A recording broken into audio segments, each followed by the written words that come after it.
இப்போ வெளி பஸ்ஸில் கவர்மெண்ட் பஸ்ஸில் வந்தோன்னா ரொம்ப ரஷ்ஷாக இருக்கும். நாங்கள் போயிட்டு வரத்துக்கு ரொம்ப கஷ்டமாக இருக்கும். இப்போ வந்து எங்களுக்குன்னு ஸ்டூடெண்ட்ஸ்க்கு மட்டும் ஸ்பெஷலாக வந்து இந்த கவர்மெண்ட் பஸ் விடுறதுனால நாங்கள் வந்து கரெக்டாக டைமுக்கு வீட்டுக்கு போகிறதுக்கும் கரெக்டாக ஸ்கூலுக்கு வரத்துக்கும் கரெக்டாக இருக்குது. அதுவும் இல்லாத நார்மலாக கவர்மெண்ட் பஸ்னால் எங்களை வந்து பஸ் ஸ்டாப்பில் விட்டுருவாங்க. அங்கேருந்து இங்கே வரத்துக்கு வந்து ரொம்ப லேட் ஆகும். இப்போ வந்து எங்களுக்கு கேம்பஸ்லேயே வந்து விடுறதுனால வீட்டுக்கும் கரெக்டாக கூப்பிட்டு போய் விடுறதுனால ரொம்ப ஈஸியாக இருக்குது. நார்மல் பஸ்னால் நாங்கள் வந்து வெளியில் போகும்போது எந்த டைமிங்கில் வரும், எப்படி கூப்பிட்டு போவாங்க அது எதுவுமே தெரியாது. சில டைம் பஸ் வரும், சில டைம் பஸ் வராது, சில டைம் கூட்டமாக வரும். நாங்கள் எப்படி ஏறி போகிறதுன்னு எங்களுக்கு தெரியாது.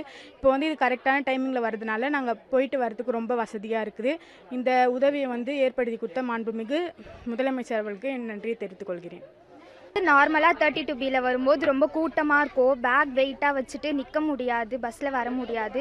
ஸ்கூலுக்கும் வந்து வரதுக்கு ரொம்ப லேட் ஆகும். இதனால் படிப்பும் வந்து பாதிக்கப்படுது. இப்போது முதலமைச்சருடைய இந்த தனி பஸ்ஸு விட்டுறதுனால இது மூலமாக சீக்கிரமாக ஸ்கூலுக்கு வர நல்லாவும் படிக்கிறேன். பஸ்ஸில் வந்து உட்காந்துக்கிட்டு ரொம்ப சிரமப்படாமல் வர முடியுது. இதனால் முதலமைச்சருக்கு ரொம்ப நன்றி. பெண் குழந்தைகளுக்காக சிறப்பான ஏற்பாடாக இருக்குது. எங்கள் பள்ளி வந்து பெண்கள் படிக்கக்கூடிய பள்ளி. பெண் குழந்தைகளுக்கு பாதுகாப்பாகவும் இருக்குது. இந்த மாதிரி தனியாக ஒரு பஸ் வச்சு அனுப்புறதுன்றது எங்களுக்கும் ஒரு பெண் குழந்தைகளுக்கு ஒரு பாதுகாப்புக்கான உறுதியாக இருக்குது. மாணவர்களும் மிகுந்த சந்தோஷத்தோடு போயிட்டு வராங்க. டயர்டு இல்லை, ரொம்ப ஹாப்பியாக போயிட்டு வந்துட்டுருக்காங்க. மிகுந்த நன்றி. அப்புறம் காலையில் வரும்போது பயங்கர கூட்டத்தோடு வராங்க.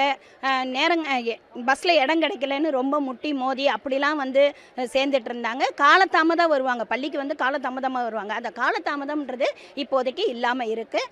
நேரத்தோடு வந்து சேர்ந்துறாங்க. மிகுந்த ஹாப்பியாக வராங்க.